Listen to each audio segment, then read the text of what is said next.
Hi, welcome to November's Arts Saturday. I'm Diane McGarry with Dracut Arts, and with me today are co-host Tom McGarry, author Judith Dickerman-Nelson, and ASL interpreter Shelley. Judith earned her BA in English from UMass Lowell and her MFA in writing from Emerson College. She is the author of the memoir Believe in Me, A Teen Mom's Story, published by Jefferson Parks Press, and the poetry book Spirits Dancing into the Light, published by Loom Press. Her writing has appeared in numerous journals and anthologies. She taught writing for years, working at the Cambodian Mutual Assistance Association in Lowell, Massachusetts for 15 years, and now works in the mental health field. She has 2 grown sons and lives in Vermont with her husband. Judith, I'm so excited to have you with us today. Where would you like to begin? Thank you. I'm really excited to be here too. And I could start with either the poetry or my memoir. Diane, do you have any preference? I could go either way. Why don't you start with a memoir? And I want to add that we did an interview with an OBGYN, Dr. Kelly Macmillan, about what people need when they're pregnant, because that's part of why you wrote this book, isn't it? It is. And that was wonderful. When you shared that with me, I was pretty excited and I started to watch it. And I thought that was very important information to share with people. So thank you for that. Oh, sure. Yes. So the book that I wrote is called Believe in Me, A Teen Mom's Story. And it was published by Jefferson Park Press. And Hillary Holiday is the publisher of that book. And I will read an excerpt from it, but for those who don't know, I mean, I'll just give just a brief background, so you know, because I'm going to drop you in and it could be a little confusing. Sure. I went to an all-girls Catholic high school, and I was 16, and I got engaged, and it sounds funny even when I say it now, but it's true. And I was not pregnant till later. That happened. And the book, though, does change the names. I'm still Judith in it. And sometimes I stumble over it because, you know, the baby and my fiance in the book are named Kevin, but that's you know, they're all the names have been changed, and also some of the places. So the chapters are about where I am in my pregnancy, and this one is it's called In Front of the Crowd, 5 months and 2 days.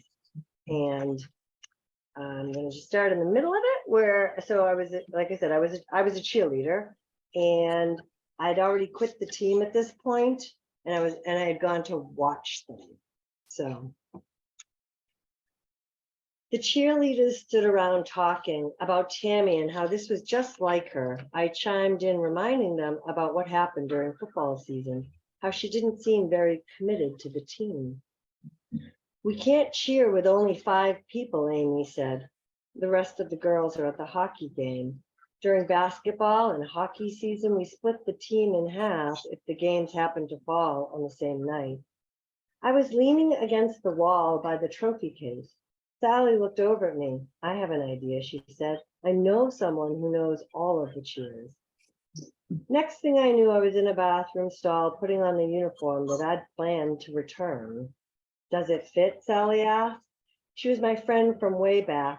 I'd convinced her to try out for the team. And before that, she'd convinced me to go to St. Anne's because she didn't want to go alone. Just like that, I'd said I'd go, deciding on the all-girls Catholic school because Sally wanted me there with her. Now, here we were in our senior year.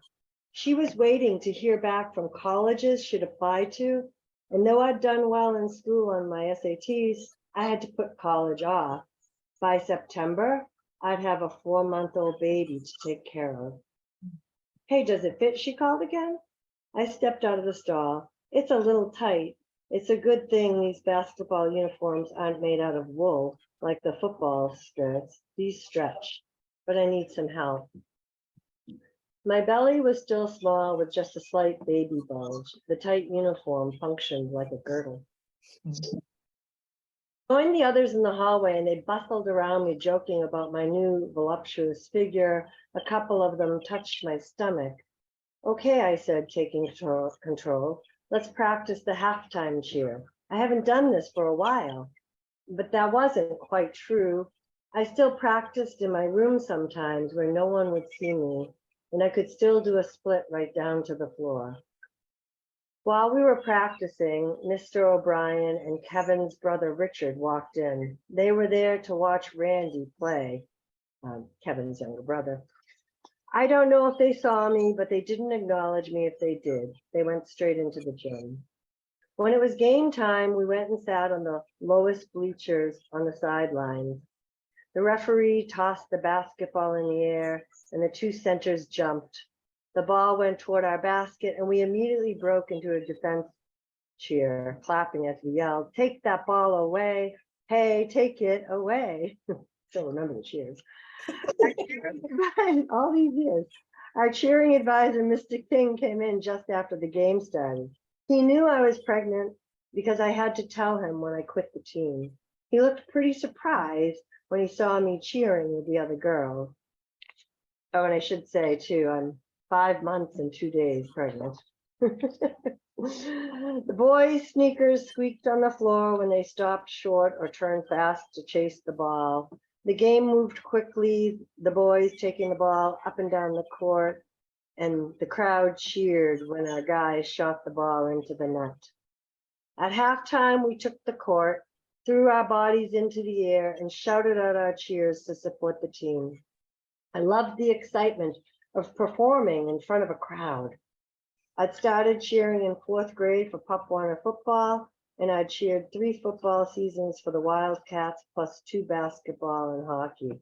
That was 9 years of cheering. This one time at halftime was different from the rest, though. Mr. O'Brien and Richard were in the stands watching, Mr. King too, and they knew I had a child growing inside. So did all the girls jumping and shouting alongside me. I knew this would be my last time cheering, so I tried to make each jump perfect. I moved my arms precisely and stayed in sync with the other cheerleaders. My booming voice blended with theirs, and when I kicked my legs into a Russian split, my body high off the ground, I wanted it to be the best Russian split I'd ever done. This last time I'd cheer, this last time I'd feel myself soaring in front of a crowd, free. So, and then I thought from there I'd skip to something with, with the birth father. So my fiance at the time. So it's the break. So he's away at a private high school to do an extra year, and it's during the Christmas break, and I didn't see as much of him as I might have liked to, and he's coming back. So it says on Monday night. Oh, actually, before I say, I want to tell you also, this is an odd little thing about me right now. I had a concussion recently. I know. And I also am COVID positive. So I'm really groggy, froggy, and I know I sound funny. And if I trip over words, it's a little bit of both, and I apologize, so bear with me. Oh, wow. So happy to be here and so excited. We're glad to have you, even with all of this, Judy. Thank you. So on Monday, he called me. It's New Year's Eve. He called me from Trevor's house. One of his brothers had dropped him off there. But why there and not at my house? Can you come pick me up? He asked. I'd already arranged to have the car so we could go out. Yeah, I'll be there in 20 minutes. It was pretty weird going back to Trevor's house, considering that's where the whole party fiasco happened. I still regretted walking out on Kevin that night. I had left him at a party because I felt kind of a little abandoned. He was waiting at the door when I pulled up. Hey, Happy New Year. Happy New Year to you too, I said. And I was happy already because I was spending the evening with him. So what do you want to do? Well, Trevor's friend George is having a party. He said, let's try to find that. Oh God, no, I thought, not another party. Instead, I said, sure, just tell me where to go. We drove around trying to find the party. It was supposed to be on the other side of town somewhere. Kevin had the address on a piece of paper and scribbled directions, but we couldn't find the house. How about some Chinese food, he suggested. That sounded about right to me. Dinner alone with Kevin on New Year's Eve was just what I needed. We went to the Hula Lao and ordered a poo-poo platter so we could have a bit of everything and some coconut frozen drinks with silly umbrellas in them. I'm not supposed to be out with you, Kevin said. What do you mean, I asked. Isn't that what we'd planned? Yeah, but I mean my parents, they think I'm at Trevor's. Oh, I said, my voice growing cool. They don't listen to me, Judith. No matter what I say, they tell me I can't keep seeing you. Oh, I said, my voice. Oh, I said that, sorry. Oh, I said, I didn't know what else to say. We'd had this conversation before. He wanted to see me. He didn't want to see me. His parents didn't want him to see me. It didn't matter to him what his parents thought. It did matter. His indecision made me dizzy, and I didn't know what to expect next. I don't care what they think, he said. They can't stop me. I love you. Those were the words I was longing to hear. Ever since I'd left him at that stupid party, I hadn't heard them. And since I'd given back the diamond and would put off any wedding plans, I wasn't sure what he thought. I love you too, I said. After dinner, we went parking. He put his hand on my belly and said, this is our baby growing, you know. I did know. He kissed my belly, kissed my neck. We made love to celebrate the new year, to welcome the year that would bring us our own baby, and to celebrate the fact that we still loved each other. Later, we drove back to my house. My parents had been out and it was close to 2 in the morning, and I still had to drive Kevin home. I wished he could sleep over because I was tired and didn't want to drive for an hour. It would be nice to keep him a little longer. I dropped him off at his house after 2:30. I hoped he wouldn't get in trouble for being out late. He was always getting in trouble for being late. He was grounded more than you can imagine. Maybe his parents would look out the window and see that it was me, not Trevor, dropping Kevin off. Maybe then they'd know that they couldn't tell Kevin what to do.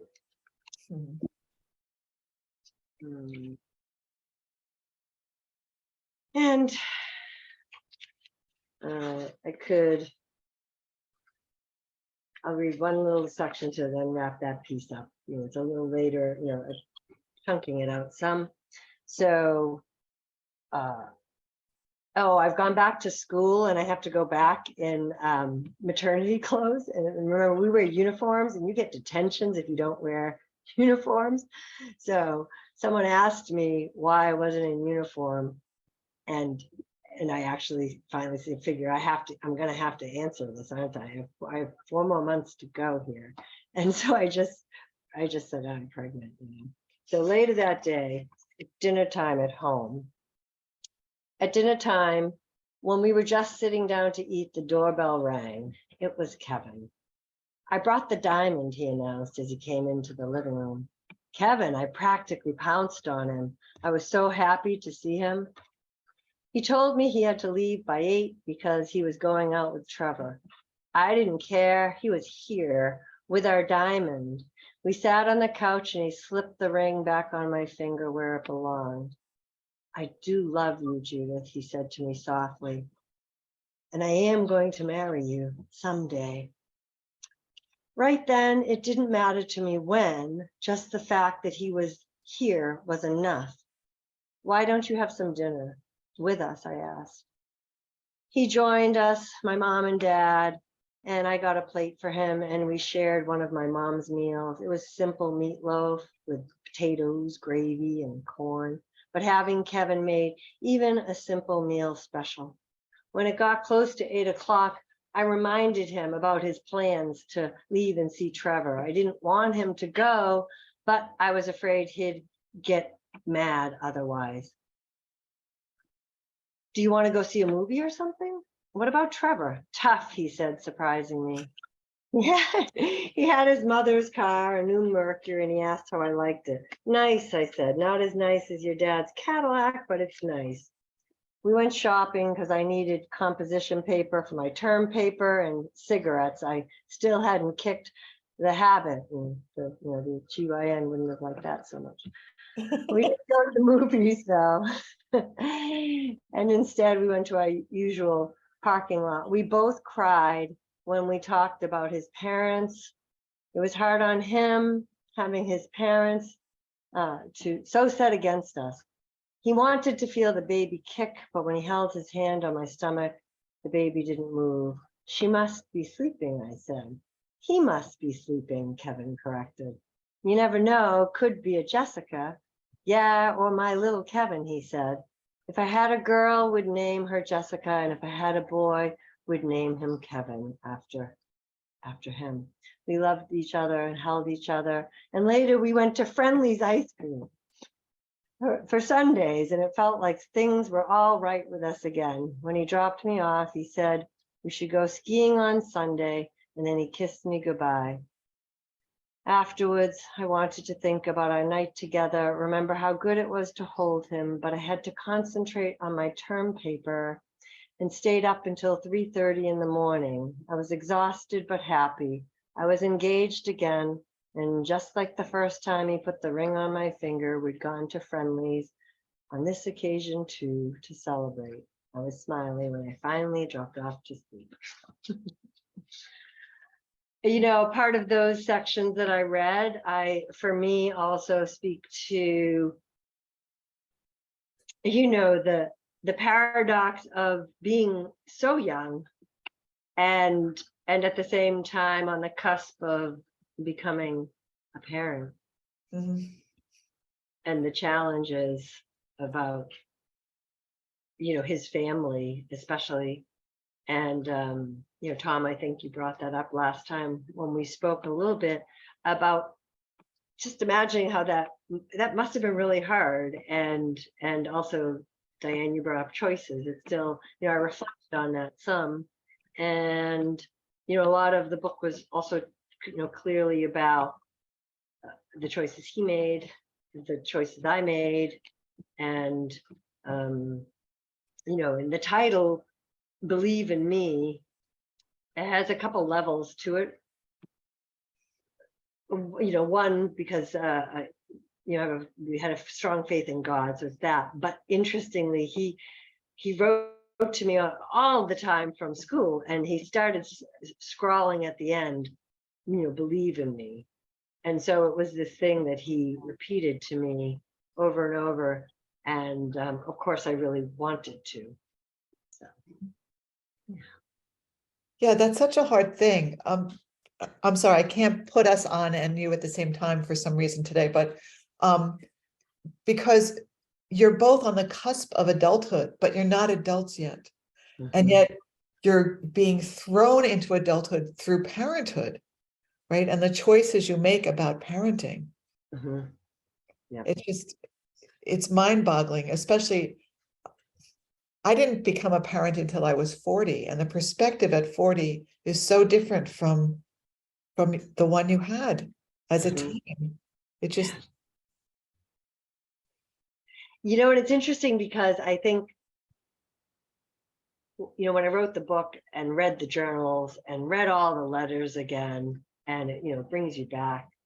And I didn't, at the time, I really didn't think of myself as that young. And I know, well, but of course not. I think it's just a truth that, because then of course, remember, I was a teacher for years in a young parent program. And I tell you what, the young women, the young men, they grew up fast. Yeah. And but I really didn't, when we got engaged and we were planning our whole, lives that I thought would be together, I didn't think it was unrealistic, and so. For some people, it wasn't. It wouldn't have been unrealistic. That's true. And I think we all know stories of folks who stayed with with their high school sweethearts forever. So it does happen. And yeah, but the writing of it, of course, it was challenging. Yeah. You know, and even trying to pick out the pieces to what might I read today, you know, is tricky as well. Because it's sort of fraught with those comings and going, and you know, and also the teenage love, and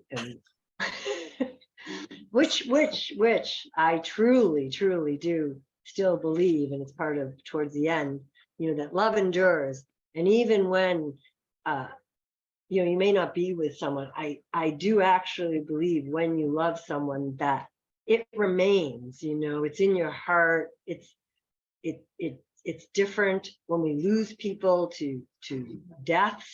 I think love is larger than that. Love is larger than losses, and that it exists and endures in this other space and place, you know. And I do have that belief. I'm right with you on that, Judy. Mm-hmm. And I actually don't believe that you can truly know someone and not love them. No. That's right. Yeah. Yes, I see a chat. I appreciate that. Meg, thank you. Love is larger than losses, indeed. You know, it is. It is. I know one of the things that I mentioned was that I had written before I had, or while I was writing these things, I explored, I explored writing about the things that had happened in poetry and other places as well. And I was looking for that poem to share. You should see. I love the way the screen is, because I have different pieces of paper that I put out here, you know, so that I could transition from one to the next. And this is just an example of a poem. Remember we were talking, I think we spoke about how I tried to come to the story. And I also wrote some poems about it. So there's one I was going to share, since it crosses over to if we move to poetry. But I didn't know if, I know you said we were also going to do question and answer. So I didn't know whether I should leave space for this book if people had questions about that, or move straight into poetry afterwards. Does anyone have a question? Please just put it in the chat and then we'll bring them forward. Oh, great. Perfect. So I'll share then. This poem is, it's not out of my other book, so there's a few poems I'll share that aren't. It's called Snapshots for a Missing Father. And so it's later, and I was thinking about what could it be like for him. So I might have sent some pictures, your son growing. Lined up and flipped, the snapshots would look like a crude video, something you could refer to if you wanted to know the length and angle of his limbs. His legs that resemble yours in a high school yearbook photo, indoor track, and you're caught in motion after letting the discus fly, fingers curled like an infant's fist. Sometimes I want to ask if you ever think about your boy, the week he was born, his tiny fingers curled around your thumb, or have you flung those memories discus-like beyond reach? His once small fist has grown, not quite the size of a man's, but laid palm to palm, son to father, we could measure the difference in millimeters, tiny increments left until they are both the same. Wow. Yes.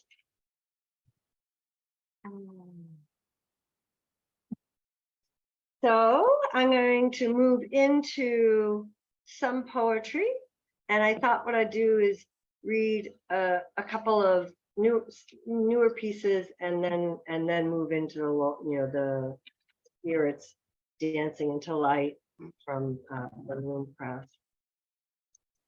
And so this first one's called Connections, and it's interesting in poetry how sometimes you're trying to make connections between different things. And so it's from a childhood memory, and also brings in my father and the work he did. So, Connections. We strung empty vegetable cans with string like every other kid on the block, hoping to be heard. My sister listened at one end while I spoke into mine, and I never knew if sound really traveled on that line, or if it was just that we were sitting around the corner from each other, feet tucked under our legs.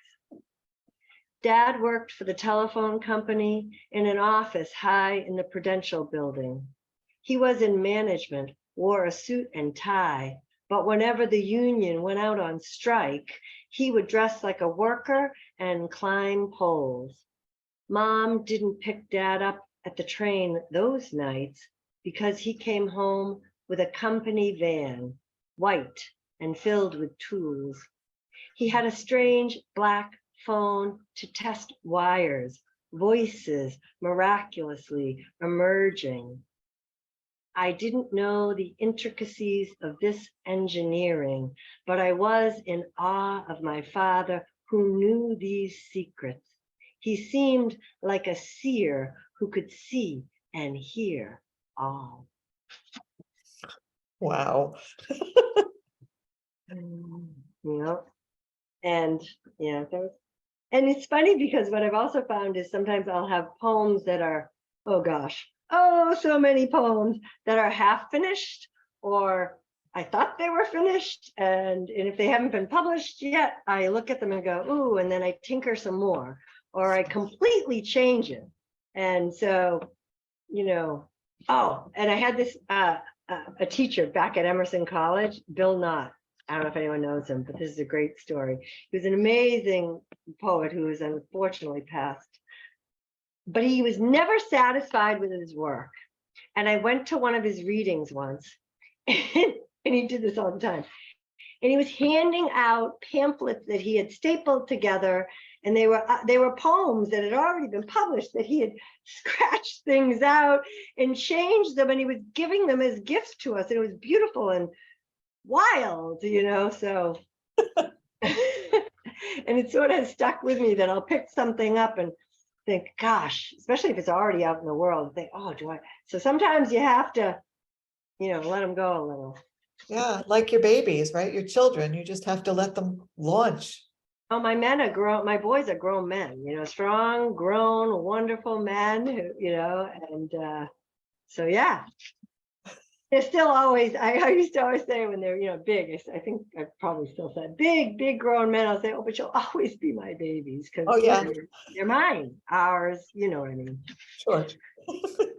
So this next one is called Proofs. It's definitely more recent, and I'm kind of excited, I'll share that this is a Lowell review, and they're coming out, Paul Marion and Richard Howe resurrected the Lowell Review, which was a literary journal that I had done when I was just after college, actually.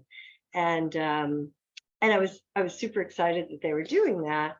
And then I submitted recently, and I'm excited to share this poem that will be forthcoming in the new one. So it's called Proofs, and it looks at math, and I'll just leave it at that. But I was sort of rattling around with the ideas of how math is its own different language, right? So proofs. One step forward moves a body away from the past that is mere seconds behind. It's all a blur.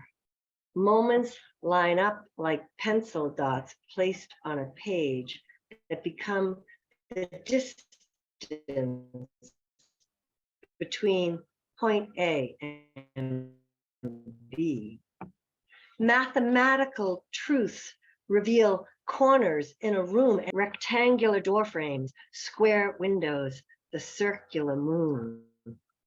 Two right angles side by side equal a straight line, and in 10th grade, some of this mattered.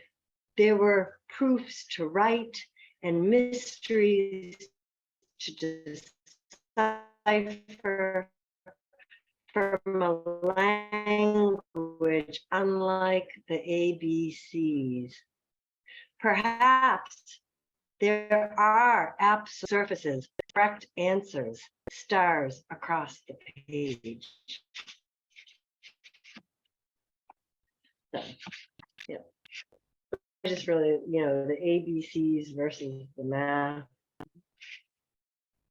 This one is called Shades of Time. I guess I was stuck on ideas of time too. And it takes time and colors and nature and melds them in I hope it's interesting. So it's called Shades of Time. Color time, a silent blue. Quiet its passing with slow scribblings, the silver hues of waxing moons, something to aspire to. But what shade to noon or evening soft falling? What color would you name this dark night? The whispering wind might resemble gray, like soft fur on a squirrel's small back. Beneath our green lawns, 1,000 moles dig in black dirt while rivers flow pink at dawn, light playing on water as if on cherry-coated petals in early spring. Sometimes I think I taste time, a copper penny between my teeth, metallic like blood sucked from a thumb pricked on raspberries' thorns. A little bit of mix in the metaphors. I brought in instead tasting when I'd been all along coloring, but still we had the red raspberry, right? And then, this is an interesting thing too. I was listening to, I think, it was Matt Miller who was on one of your earlier shows, and Yes. yeah, and so I was listening to him, and he was with another person, and he actually was in one of my classes when I was a teacher at UMass Lowell early on, and in his new book, The River, which is pretty cool, he talks. There's one of them that's about the mill girls, and I remembered that I would often do that with students. That we'd be looking at the Lowell offering, the history of Lowell. There's so much history and the surrounding areas. So I pulled this one out to transition to Lowell, and it actually became a melding of two different poems again that I kind of didn't like one the way it was, and so we'll see whether this one works. It is older and reworked, though. It's called Mill Girls Along the Merrimack. 1. The lure of work and promise of a paycheck called them south, and they left family farms, hope sewn onto their hearts like a patch that might save. Each day, ringing bells told them when to wake, when to work, when to eat, and when to sleep. But the constant clanging couldn't drown desire, and they yearned for more than the click and clack of their looms' loud monotony, drawing out the day into bolts of cloth. 2. At night, they taste escape. That flight dream where they lift, arms outstretched like wings, reaching towards sky. They rise, soar high above Lowell, skirts grazing factories as they steal away. and that last part, though, I got to say, I probably should put that somewhere. You know, the Miko Kaufman has a statue in downtown Lowell of the Mill Girls, and they're holding on to each other. And it always, when I look at it, it always made me feel like as if they were about to just lift off, you know. And so part of it comes from that. Yeah. That's very true. That statue has a lot of movement. It does. It does. Yeah, it's beautiful. His work was beautiful. So Spirits Dancing into Light was published by Loom Press, and Paul Marion, published it, publisher of Loom Press. And, so I thank both my publishers. And I see Meg Smith on there, and, we went back to school way back in college days. So I may. I can't see all the others. She popped up because of the thing. But thank you all for joining today. This book was from my work at the Cambodian Mutual Assistance Association for 15 years. And the folks I worked with became a second family to me. And I really immersed myself in some of the culture. And I studied dance. I love dance of all kinds. And so but some of them are really quite dark. I think, Tom, you were mentioning too, they're hard to read, hard to hear, and yet I think writing too, is that we're witness to stuff too. So there's a piece of that. And so this first one is from the section Cambodia and the Camps. It's called Walking Through Tuol Sleng. And that was a high school in Phnom Penh, where they turned it into a place of torture and where people died. And there's a few Cambodian words, pu, ming, ye, ta, which is uncle, aunt, sweetheart or darling, grandmother and grandfather respectively. They come into the poem. And I was there. I went there. So. Photos were once thought to steal souls, and I am sure your spirit is captured here, along with all the others who are ancestors, daughter, sister, mother, brother, son, father, aunt or uncle of my friends back in Lowell or Long Beach, where survivors ended up scattered like rice sent flying on wind. Who? Ming, own, where have you gone? Yea, ba, why were you murdered? I must look into your eyes, and when I stare long enough, I begin to see my own shadow in the glass covering your face. My eyes become your eyes, blue-black and filled with tears, filled with longing. I must look at the pile of clothes, look at the captives with hands cuffed behind their backs, tagged with numbers as if for sale. I am walking on blood-stained tiles, blood-stained humanity, these rust-colored marks crying at my feet. In Building C, soldiers built walls, tiny boxes to hold prisoners. Perhaps they thought isolation would break your will, but I like to believe you remained defiant, smiling as you did when the camera clicked. So there's all, the pictures are all up on the wall of the folks who died there because they cataloged it. And yeah, it's hard stuff. I'm going to move to one called Ghosts, which is in the Lowell section.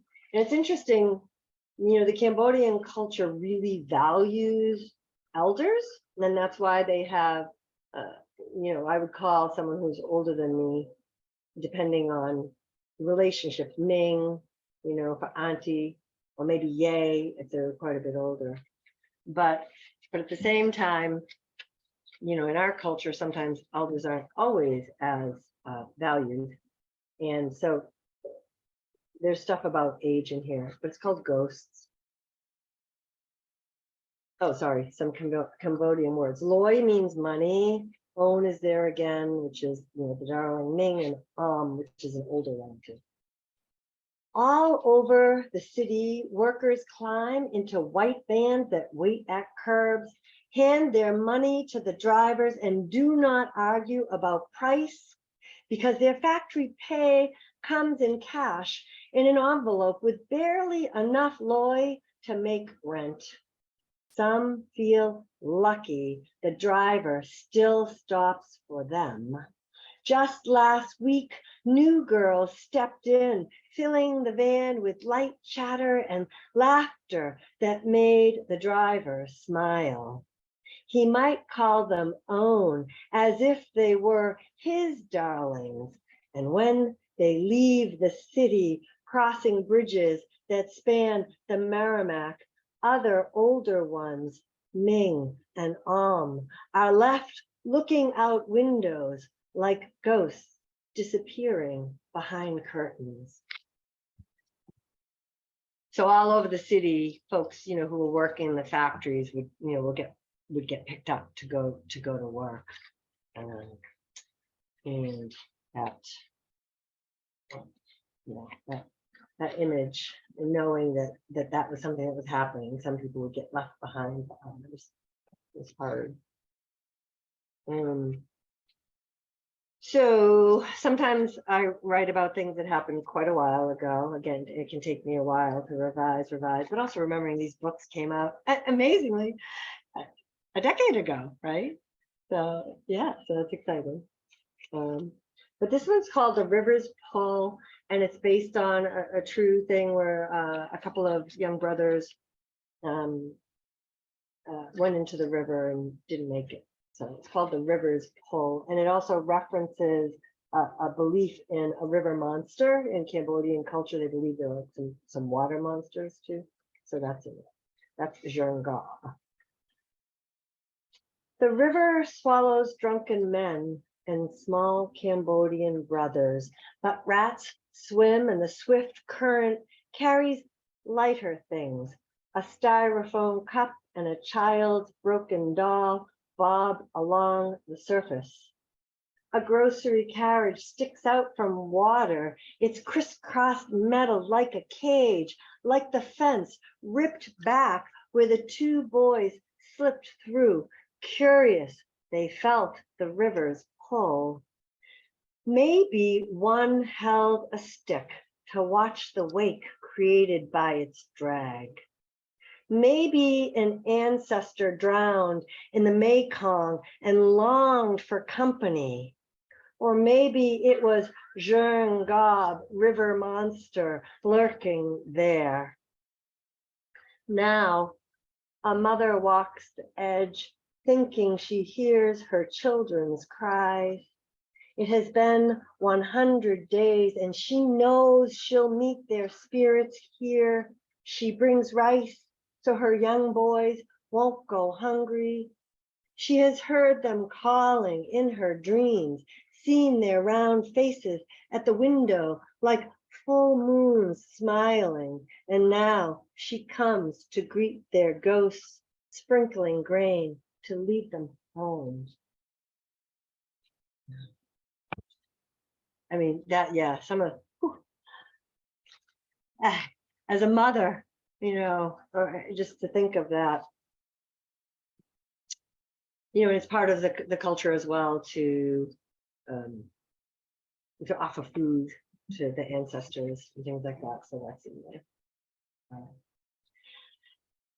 I have a dancing poem. It's called Lost Dancer. And a thing that was really interesting, it's a shorter poem, is that art, you know, this idea when you asked about art and how important it is, well, sometimes for some people it could be life-saving.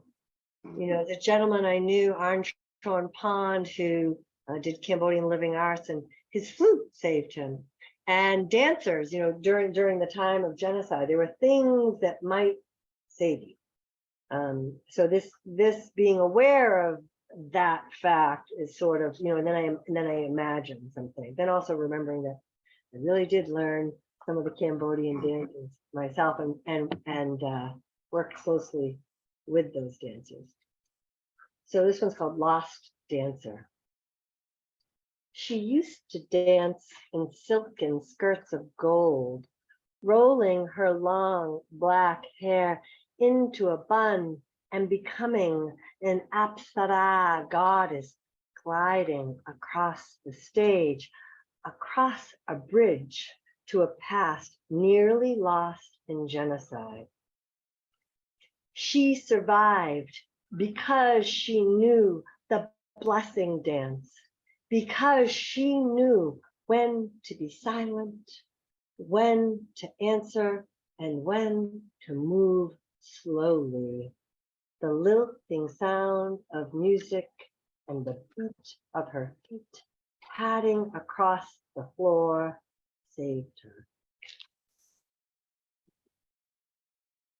And I don't know if anyone's seen the Angkor Dance Troupe, but wow, they're amazing. Beautiful. They're very gift. Oh, yeah.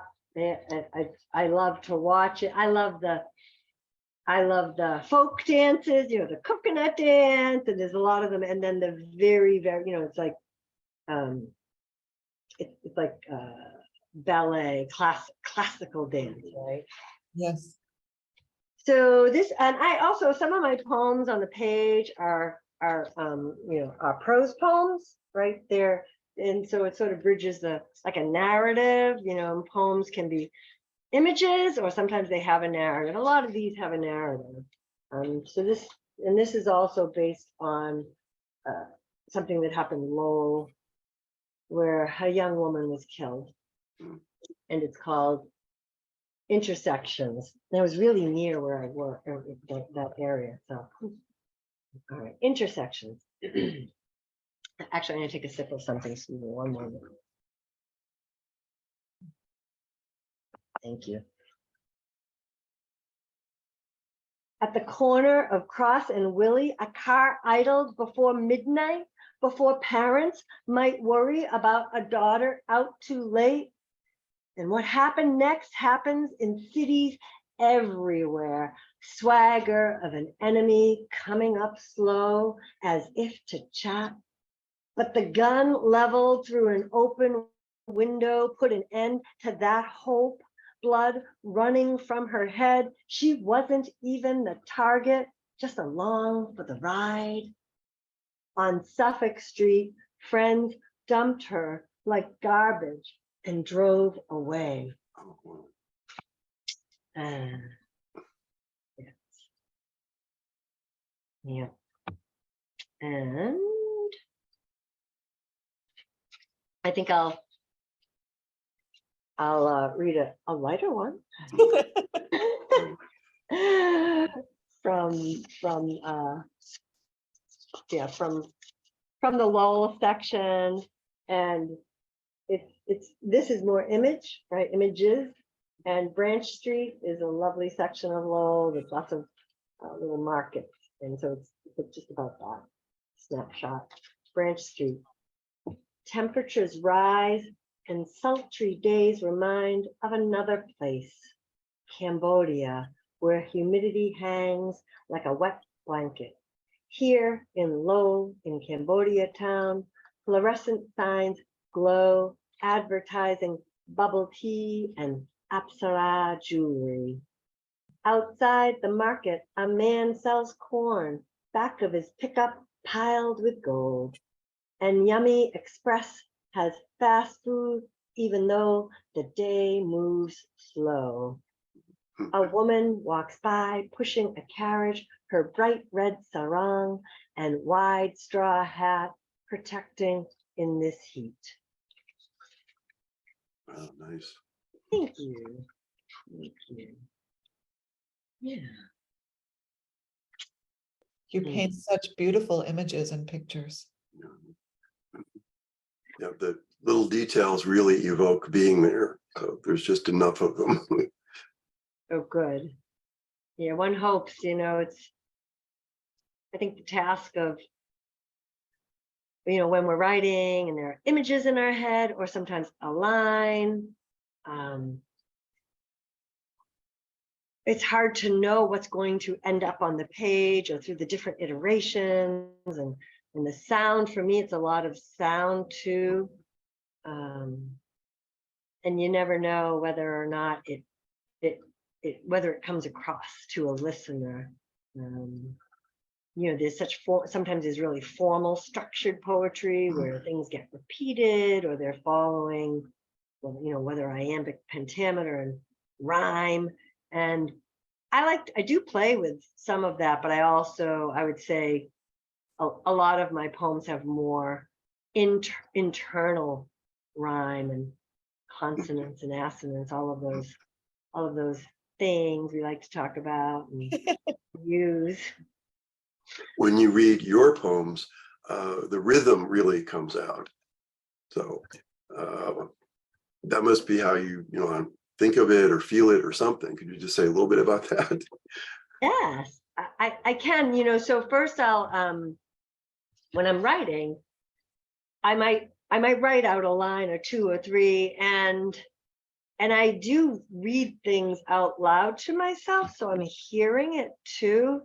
And sometimes when I may think that something's okay, and then I read it and maybe the line break doesn't feel right. Like part of, and sometimes you're trying that. You want it to go down to the next line, like, you want to jam it in.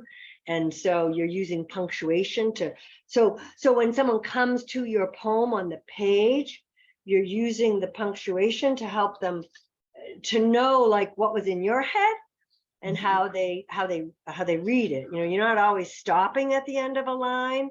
It can come down. But I will sometimes change it or hear something that like it makes me feel stuck, like it isn't what I wanted, or it doesn't feel right, and then I have to go back to the endless drawing board. Yeah. I heard again, it was in one of the, I can't think of it, Diane something, I can't think of her name. She was, but not you, Diane, a different Diane that you guys interviewed. But she was talking about having taken a chunk out of time away from her writing. And I write, but I also put a lot of it away, or I'm drafting. And some of them I don't finish. And I don't know why. And it's been interesting for me to find, like, because we moved recently, a pile of them from a writers group that I've gone to, and then looking at some of them going, wow, either wow, that really was awful, or wow, I still like that. And I think I might want to play with it some more. So it's almost like coming across a pile of prompts. Like, so I've bought little books that have prompts. I used to share prompts with fellow writers in groups or with students, and it's a nice way to get things going. Yeah. It was like discovering a little trove of possibility. Little gifts for yourself. I hope. We shall see. Well, thank you so much. This has been really wonderful. Please look for Judith's books on our bookstore. That's bookshop.org/dracutarts.com. And I'd like to also thank our sponsors here. Let me find them quickly. We have, where did they go? Here we go. Lois Welber, Helen Fremont, Marianne Dornice Goldman, Alina Sokach, Blue Shutter Web Design, the Billerica and Dracut Cultural Councils as administered by the Massachusetts Cultural Council, Anonymous, and Diane Song. This has been great. Thank you so much. Yes, thank you. I just want to say thank you to all of you so much, and thank you for those of you who came, but especially to the Dracut Arts Council and all of the folks who are supporting you. I really appreciate you having me. Thank you. We loved having you here. Oh, thank you. Really. Thank you for everyone who came. The issues you raised are all important things. Thank you. Well, take care all. You too. Bye-bye. Bye-bye.